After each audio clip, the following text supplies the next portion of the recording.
Let's in the meantime get you more news coming in from the state of Karnataka itself.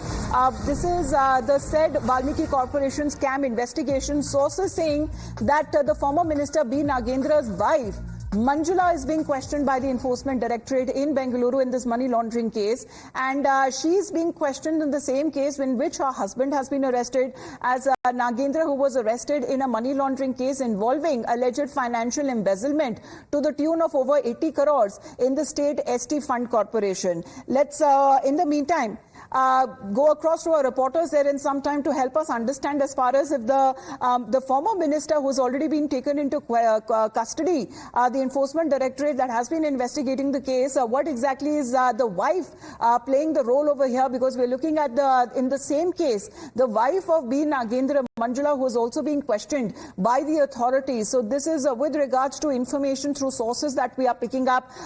The former minister B. Nagendra's wife, Manjula, is also being questioned by the Enforcement Directorate. This is in connection with the money laundering case, the same case in which her husband B. Nagendra has been questioned. We are looking at the SIT previously had also questioned Nagendra and also others individuals connected to this alleged Valmiki Corporation scam case.